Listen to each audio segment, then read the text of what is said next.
All right, everyone. I have some friends with me today. I have Jeff Morrissey and Kurt Weirich here, and really met them through this kind of interest in solar power and solar panels and power stations, that kind of thing. And so, before we get started, Jeff, why don't you introduce yourself? I'm Jeff Morrissey. I work in IT. I've been in IT for about 25, almost 30 years. Live in Central Florida, so hurricanes are a yearly occurrence, and that's what got me into power stations and generators and disaster preparedness. Awesome. And Kurt? Hey, good afternoon, everyone. My name is Kurt Weirich. I am a resident of West Virginia right now, and I have been a disaster preparedness, disaster response professional for over 30 years, both in the government and non-government arenas, which also kind of is what got me into power stations. That and my father had a deep and abiding interest in all things electronics, which got passed on to me. So, Kurt, I mean, you've seen a lot of stuff, and more than Jeff and I have.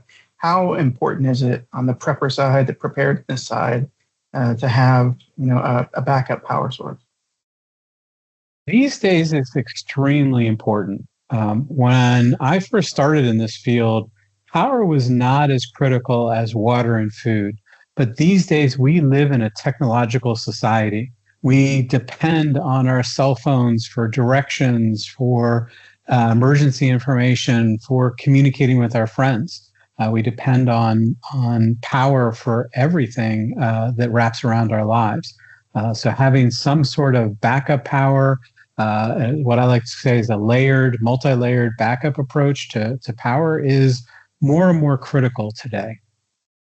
And Jeff, how did you get started, with an interest in solar power? Was it just because of the hurricanes, or what led you to it?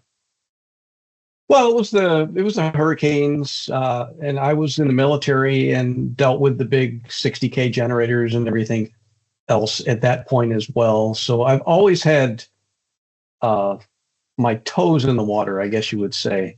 And it just expanded when solar actually became viable for an individual. I jumped in. So how long have you had like a solar panel or a power station, solar generator kind of, in your life? It's only been a few years for the solar and the power stations. Generator has been 30 years. So would you guys consider yourselves preppers or just, maybe prepared? What's the difference? I would consider myself reasonable. If I'm not sure I agree with that. if a problem comes up on an annual basis, you would be unreasonable not to prepare for it. It's true. Well, what about you, Kurt? I mean, so obviously you've seen on the disaster, response side of things. How important is it to be prepared? I think it's critically important. And rather than being prepared, I like to think of it as being able to be resilient, so that you're able to handle the unexpected that comes your way. Prepared has this connotation of I am waiting for the end of the world or something bad to happen. Resilient means that I have integrated things into my daily life so that I'm prepared, but it's a normal course of my life. It's very similar to what Jeffrey talks about in terms of being reasonable. But resilience, I think, is the goal that I have and that I have for my families. So tell me about a time that, having a solar generator or power station has been, like one of the most useful things that you've had. Like what it's been useful to have that. Kurt? Well, there's a couple that I can think of, but the most recent one was I think 3 or 4 months ago. It might have been 5. Time kind of blurs. It was winter, so whenever winter was, we had a power outage here at the house. I wasn't actually home at the time, but I had showed my son how to activate or turn on the power station and switch over the transfer switch so that the house was being powered for it. So power went off. My son went down, hit all the buttons, followed the little checklist I had.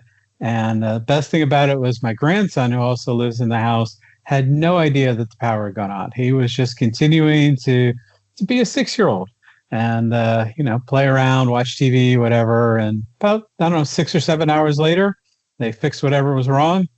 Power came back on. My son switched everything back over. And it was just a normal thing. It was nothing, there was no running around. Oh my gosh, what are we going to do? Let's drag out the generator. Where'd you put the gas? How do you plug this thing in? It was just, all right, go downstairs, hit a few buttons, flip a few switches, and continue on with your daily life. So Jeff, what about a time whenever having, some of these things around was useful for you? Well, they're useful on a daily basis. I save money on my power bill because I do load shifting so that I run on battery on a lot of things throughout the day and then recharge at night. And I'm on a tiered power plan, so I actually the energy costs are much lower. Now, a really important example of this was last fall, and they were called Hurricanes Helene and Hurricane Milton, and both of them came through my backyard. So I was without power for 2 different times for 4 to 5 days. Let me rephrase that. My house was without power for 4 to 5 days. I was not. With the power stations in place and the generator to back them up to recharge them and everything, I didn't spend more than a couple of minutes without power, and that was just to get everything turned on. If someone's watching this and they're like, I don't really even know where to start. They're getting, if they've done any searching on any social media or internet, then they're getting now bombarded with ads for different brands and that kind of stuff. One of the brands that we all have, because in fact, I met you guys through participation in the Facebook group and stuff like that, is with a brand called Opus. Jeff, what drew you to that brand? Because I know you have some of those power stations. Why did you pick that brand? Well, Opus actually wasn't my first power station. I had a couple of other brands, and one of them completely dropped the ball as far as quality and customer service and everything else. So I was in the hunt for a new company, and I won't name names here, but I was in the hunt for another brand, and that was just before the Mega 1 was released. And it got my attention because it checked a lot of boxes of what I was looking for, because I'm a firm believer of the mid-sized power stations because they're flexible in so many ways. I use power stations for camping. I use them to back up the refrigerator during outages and everything else that you would normally think. But I use them for a lot of other things as well. I'll take them and I'll throw one in the truck, and I'll use it for power tools and various other things. But when the Opus 1 was released, it was a perfect size. It was a 1 kilowatt hour and 2,000 watts for the inverter. And I was really interested in it, and it looked like it would be easy to transport around. And I picked one up, and I've been impressed with it when I bought it. I'm impressed with it today. Awesome. Now, Kurt, you've actually recently been appointed like a group expert on the Opus Facebook community group. What first drew you to Opus? And I mean, obviously you're a fan because you're active on that group just like Jeff and I are. Similar to Jeff, I started looking at backup power options about a year and a half or so ago from a battery perspective. I'd had generators before. I still have a generator. Not a huge fan of them. You got to keep the fuel fresh, and run it periodically, and it always breaks when you need it, type of thing. At least that's. I never knew how much stable I was supposed to put in the tank, right? Yes. Yeah. I always ended up putting too much or not enough or whatever. And anyways, and I travel a lot, so kind of getting back to do a monthly, turn the thing on, make it run was always a challenge. So So about a year and a half ago, I started looking seriously because it became apparent around 2023 that the power station technology was really starting to mature at a fast clip. We were seeing the lithium iron phosphate battery chemistry really explode, and that's a much more stable chemistry than a lot of the other chemistries. There are a lot of companies coming out with it. So I started looking, and boy, were they expensive. The name brands that you see, and I won't name names, but were they looked nice. They great YouTube videos, great ads, but exceptionally beyond my price range. And then so I started looking at kind of the next level down, those that didn't have that name brand recognition. And Opus immediately jumped out at me just for the combination of performance, price, and flexibility. I was looking for a mid-size unit. For me, it was the Mega 3. I feel like the Mega 3 really hits that sweet spot of capability and price. And it had the features I needed to be able to connect through a transfer switch into the house to power some circuits, and I could bring in extra batteries. And I really liked the direction they were taking that. Taking their lineup. So I invested in a Mega 3 and a couple extra batteries. Actually had purchased another brand of power station for my ex-wife's house, which in retrospect, I should have purchased her an Opus unit. What the brand I purchased, just say it's colorful. I think that might... and while it's fine, it's not. It's nowhere near as flexible and capable as Opus was. And then from there, just started, kind of getting more involved with the brand. I do have some power stations from some other brands, but I'm gradually moving away from them and really focusing down on Opus. There are still some things that other brands do that fill some niches, and I think that's one of the great things about the industry right now is you've got so many options and so many, and there's little variations that can fill specific niches that you may have for your particular use. Right. I mean, other brands are good. In fact, Jeff, I think you and I both have an Anchor 200 DC. I forget. Oh my gosh, I can't remember the name of it, but the small USB only, kind of power station that's like 4 pounds and stuff like that. I mean, is that? Besides Opus, like, what's a product that a brand that you like or a product that you have that's been really good for you? Well, I've settled down on 2 brands because they both worked very well for me, and one of them I just had to send in for repair. It was not an Opus. And just got it back today, and that is Bluetti.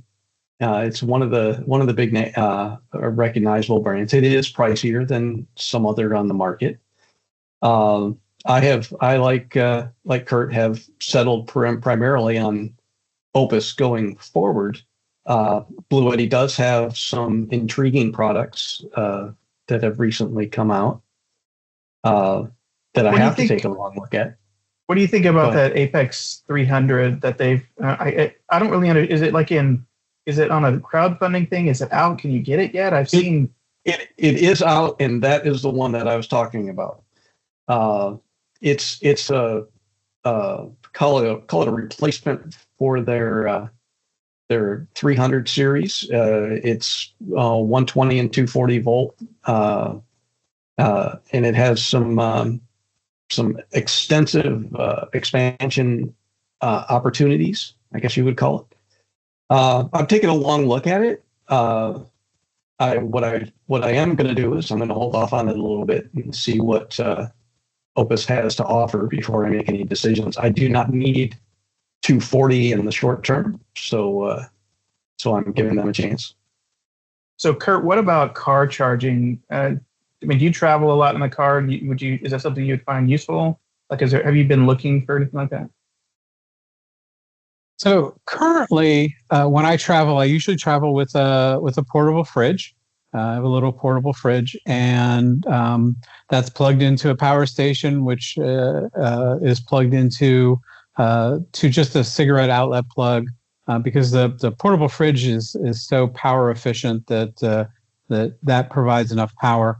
My personal vehicle actually has a built-in 2400 watt inverter, so I have no need for a DC to DC charger or alternator charger, I think is they're called.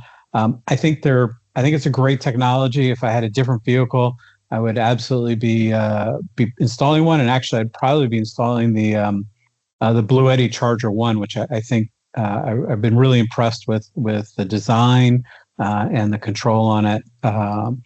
But I think for folks who are traveling or camping and either don't want to rely on solar power or can't because of where they're camping and things like that, I think an alternator charger is an excellent option for them.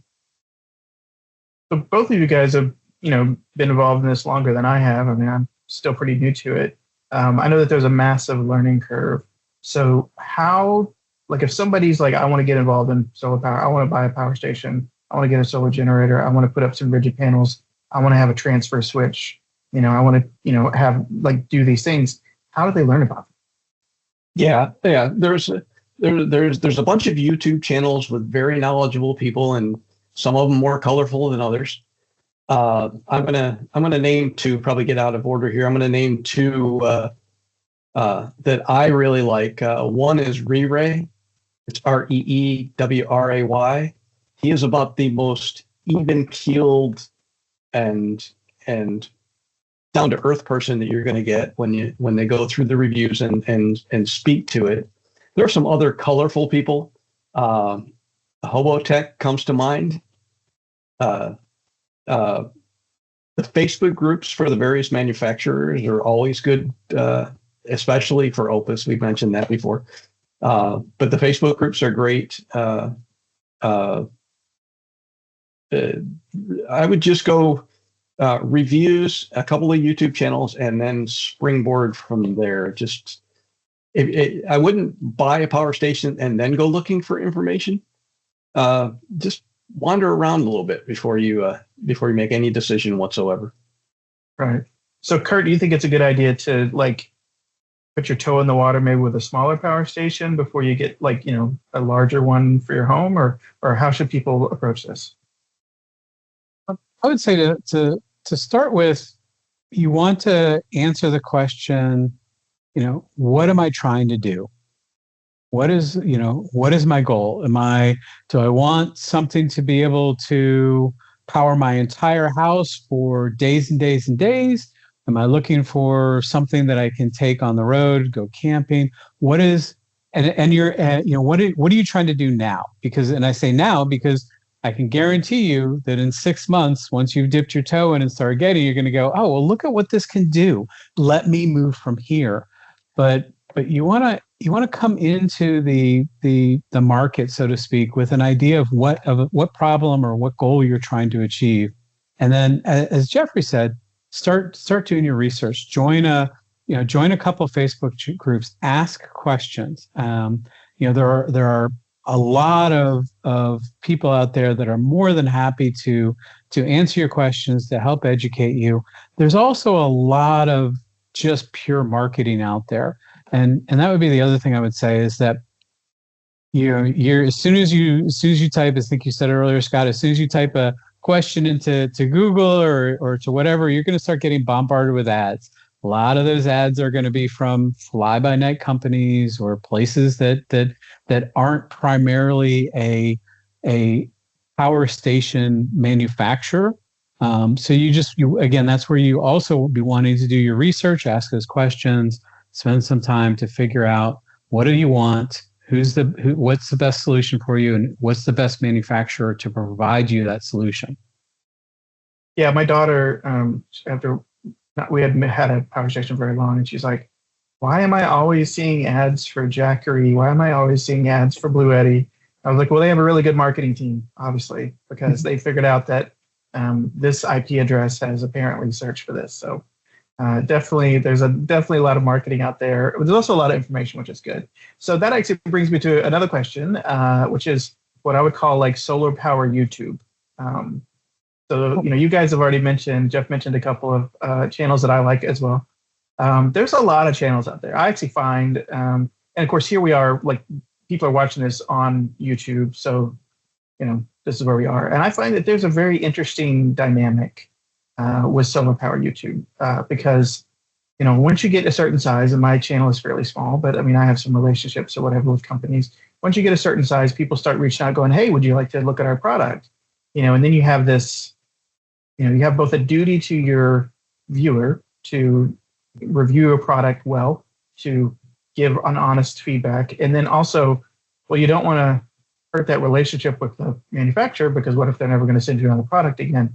Now, of course, you just have to have your own personal integrity. There's always been rumors about people, certain companies that may send emails saying, "Hey, we'll pay you if you review our product," that kind of stuff. And there's some channels that like to make a big deal about how they never take money and all that kind of stuff. How do you know? There's a lot of good in solar YouTube. How do you know which channels to watch? How do you make sure that you're watching someone that's giving you an honest review? Jeff? I was just going to ask if I could answer that. And my personal litmus test for that is if you watch a review of a product and it looks like an ad, take it with a grain of salt. There's a lot of channels out there that they'll repeat the marketing material. They barely use the product. I'm a little leery of that. The ones that dig deep into the weeds, even if you do not care about what they're digging out of the weeds, it means they spent the time to get to know the product. You may only have a few features that you're really interested in, and they will if they go that deep, they will come across those features. And you can, if you want, as you're getting started, you can gloss over the rest. Just because it's a 30 or a 45-minute review on something you need 3 minutes worth of information doesn't mean you have to watch it all. Get what you want out of it. And then as you get deeper into it and know more about the industry and the products themselves, then you can go back or you can pay attention to the other information. Kurt, I mean, we've talked a little bit about Re-Ray Outdoors and Hobotech. Is there any other channels that you personally would recommend or that you like watching? Certainly Will Prowse. I don't remember the full name of his channel. I think he is probably considered the dean of kind of information about this. He's been out a long way. And one of the things I like about him is he's not afraid to call a bad product a bad product. And I think that's important because you need to know, you need to get that just as much as you need to get anything. Beyond that, there's, problem is I click through so much and some of the names just don't stick with me. There's, I think, Everyday Solar with Dave or something like that. There's a variety, but sometimes the Solar Lab. There's a few others. What I will say, and I wanted to touch on one thing that Jeff said, is that a lot of power station manufacturers will kind of shotgun out review units to people, and you'll get some really great reviews out there, and then you'll get someone who is, let's say their channel is mostly about skateboarding, but yet suddenly they're reviewing this power station. And again, as kind of Jeff said, are they spewing the marketing stuff or are they talking about it in relation to what they do? And if they're talking about it in relation to what they do, then it can often be fascinating because you're hearing, okay, how's this going to work with a electric skateboard or whatever, backwoods camping or whatever. But sometimes it's just, I got a free power station, so let me just spend 5 minutes, reading the specs of it and patting it on its top and going, good power station, I like you, type of thing. So, I mean, I would say for someone who's getting into this, watch a variety of of channels, see which ones kind of gel with you. Also, if you're really interested in a particular product, let's say like EcoFlow is kind of the other major manufacturer that I have some power stations with. I'm going to watch a variety of reviews on a particular model to see kind of what is the consensus that's coming out. Am I hearing everyone saying, similar sorts of things that aren't just marketing speak? They're getting similar sorts of results from it and things like that. That increases my confidence in what I'm hearing is accurate and a true reflection of the capabilities of the particular power station. Yeah, you were talking about finding a channel maybe that's not necessarily like a solar channel. I stumbled across a channel where they were building an off-grid cabin in Alaska, but they were reviewing. Yeah, oh yeah. Yep. So like they were reviewing a couple, like, hey, we got this sent to us. We think we're going to put it. Let's see if it'll work, kind of deal. And I was like, well, that's interesting. And then the next episode was something I was like, well, I'm not watching that because it's not what I'm interested in. But I mean, I often find those kind of channels where it's not specific, but you see a real world use, or even other smaller channels. Like there's a couple that I follow that they're one's about the same size as my channel, which is not big at all. But then there's others that have several thousand more, but they're not a million subscriber kind of deal. But they have some thoughtful reviews. Like YouTube is huge. It's the second largest search engine that's owned by the first largest. I mean, it's just this massive amount of information. And for whatever reason, some people hit the algorithm right, and they get it out there and they get popular. But even those that don't, some of those small channels, they have some good stuff. I've also watched a lot of really, really bad videos as well. So there's that. You have to watch out. Right. You run into that, and don't be afraid of small viewership. I mean, you can run into a channel that surprises you, and you find out that the viewpoint that they're putting forward or point of view that they're putting forward is exactly what you need. You're looking at something, a power station or something else for a specific purpose. And then all of a sudden you run into a small channel that are doing exactly that. Absolutely. Yeah, like Scottlink Media.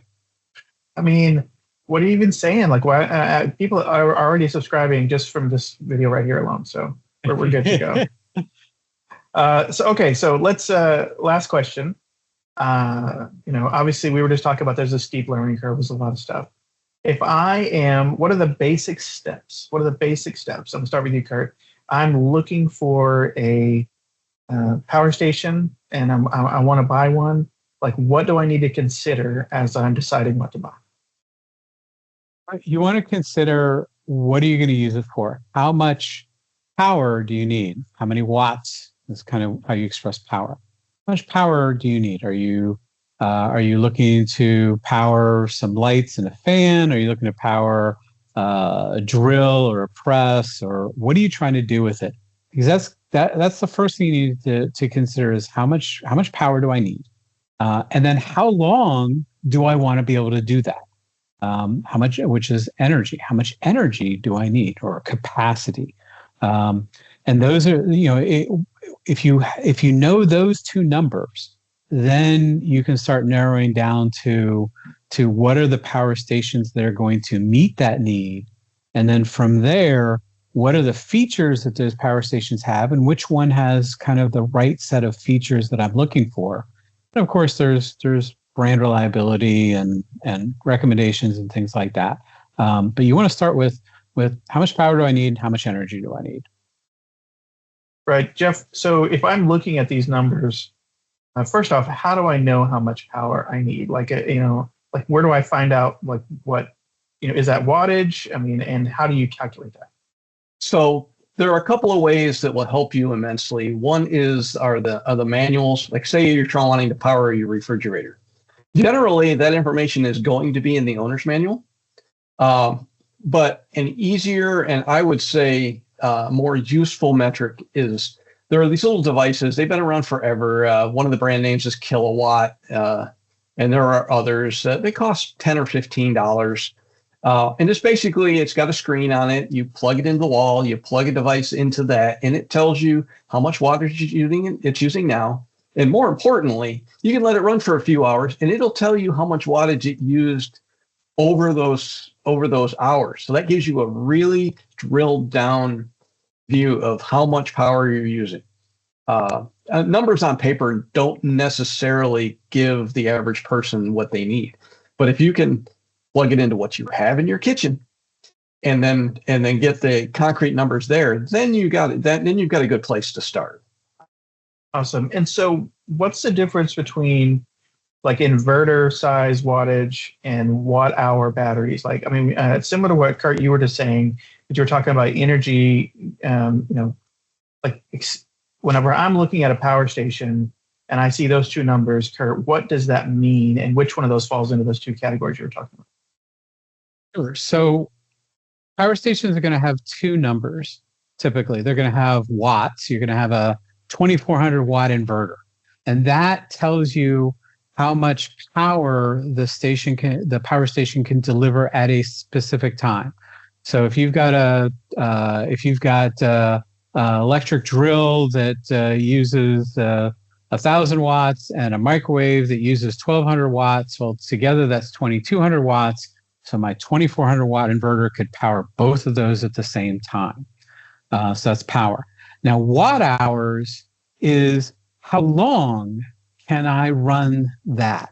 So if I've got a 2,400 watt inverter as part of a power station that has 2,048 watt hours, then I could run 2,400 watts continuously for about 45 minutes. Now, usually you're not running at the max load of your inverter, but that's the difference. Watt hours is how long, and then watts is basically how much.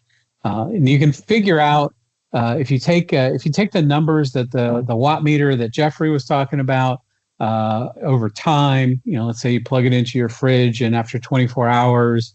It says that your fridge has used 1,000 watt hours of energy, and you've got a Mega 3, which has 3,072 watt hours of capacity. Well, that tells me that in general, if all I'm doing is powering that fridge, I can probably power it for 3 days, because each day is taking 1,000 watt hours, and I've got 3,000 watt hours of capacity in my Mega 3. Cool. Awesome. So that's a lot of numbers, but if you just take it slow and write it down, I mean, I think that's the way it is with a lot of things, right? It's like, I can't, it's too much. It's like, no, you take it a step at a time. You take it a bite at a time. And before you know, you've eaten the whole meal, you figured out, you've reached your destination, if that makes sense. Well, gentlemen, thank you so much for taking the time here to on an afternoon and talk about solar power with me and see what we can figure out about this world of solar YouTube and how people are learning and that kind of stuff. I appreciate so much you guys being here with me. No, it was a pleasure. All right, guys. Well, maybe we'll do it again. But if you like to hear information like this, whether it's through a chat like this or other kinds of videos, make sure you hit that like and subscribe, and we'll talk to you later on.